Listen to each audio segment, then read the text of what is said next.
To the public, Lorne Greene was the calm, dependable heart of Bonanza, the steady father figure who held the Ponderosa together week after week. He carried himself with dignity, authority, and restraint, making it hard to imagine him holding deep resentment toward anyone. Yet behind the scenes, Greene quietly carried grudges that never faded. These were not loud feuds or public battles.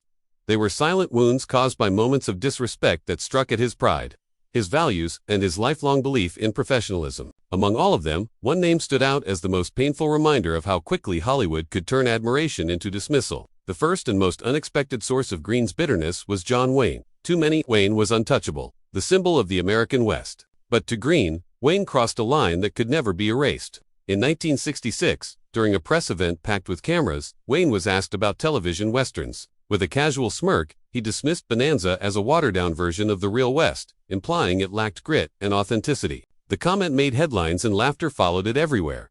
Greene didn't respond publicly. Instead, he stood quietly, absorbing the humiliation as the press framed Wayne as the real cowboy and Greene as something less.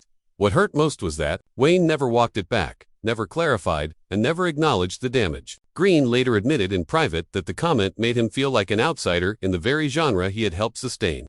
Another wound came from Clint Eastwood, though it was quieter and more symbolic.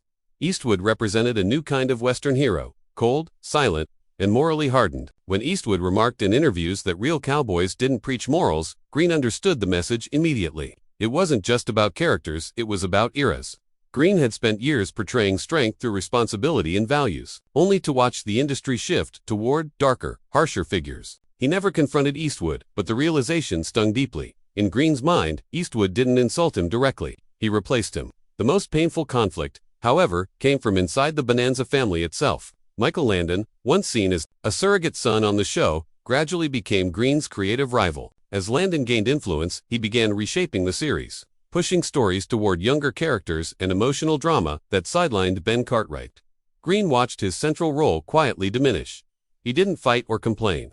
He simply stepped back, knowing the spotlight had moved. What hurt was not Landon's ambition, but the feeling of being slowly erased from the world he helped build.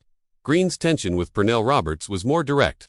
Roberts openly criticized the show, the writing, and especially Ben Cartwright, calling the character unrealistic and too perfect. Greene saw this as a direct attack on his work and his integrity. While Greene believed in loyalty and unity, Roberts treated the show as something to challenge and escape.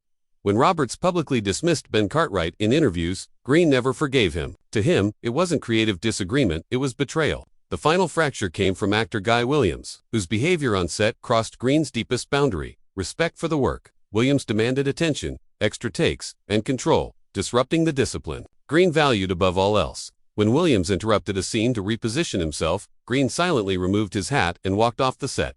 Production stopped. No shouting followed. Greene had made his point without a word. In the end, Lorne Greene's anger was never about ego. It was about principle. He believed success meant responsibility, humility, and respect for others. When those values were challenged, the wounds stayed.